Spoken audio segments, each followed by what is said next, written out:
E a dúvida dela, Jorge, tem a ver com o Evangelho segundo o Espiritismo. Ela disse que eles estavam estudando, né? E surgiu uma dúvida. No item que fala sobre a estranha moral. Naquela parte que fala deixar os mortos enterrar seus mortos, surgiu a curiosidade. A pessoa seguiu Jesus? E por que que Jesus, naquele momento de perda do pai, disse isso? Existe uma série de interpretações sobre essa questão. Comentando que havia dentro da cultura judaica o pensamento de que para que você pudesse fazer jus à herança, você precisaria estar presente num processo de enterro para que você fosse considerado um bom filho e aí a partilha pudesse acontecer. Estar ausente no enterro de um pai significava abrir mão da herança que estava sendo oferecida.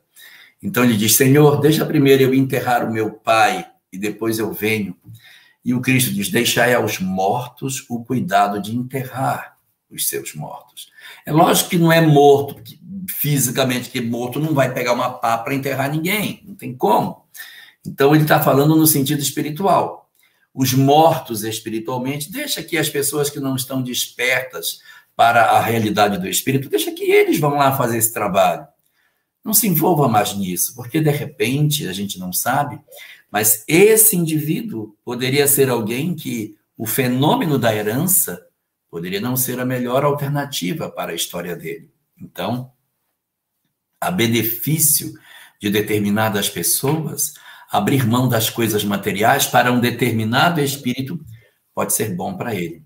Existem muitas situações em que há famílias que, por exemplo, num processo de espólio, há tanta briga, tanta desunião, tanto ódio, tanta discussão. A gente descobre tanta desavença numa família na hora que vai dividir os bens, que a gente diz assim, eu prefiro me retirar. Não, pode ficar com a minha parte, não vou discutir isso, porque briga-se por uma fração tão pequena, é uma casa, divide por 8, não dá quase nada para ninguém, mas é uma briga como se a casa valesse uma fortuna. E a gente se perde, às vezes agride os irmãos, os cunhados, de maneira muito violenta, por um valor que não vale a pena.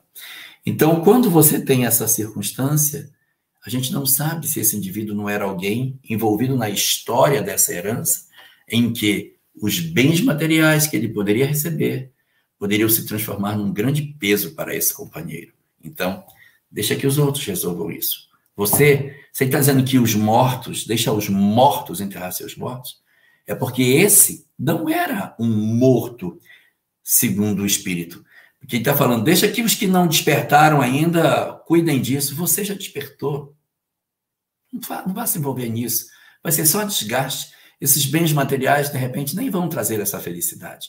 Então, quando você pergunta se a pessoa seguiu Jesus, seguir Jesus, de repente, não era a coisa mais importante. O mais importante era despertar espiritualmente. Joana de Cusa não seguiu Jesus. Ela quis, mas ele disse, não, volta e serve teu marido. Então, da mesma maneira, servir Jesus não significa necessariamente andar com ele. O mancebo rico dessa passagem, ele pode não ter seguido Jesus, mas ele é definido por Jesus no próprio texto como alguém que já não estava mais morto segundo o Espírito, ou seja, já era alguém que havia despertado para a realidade espiritual.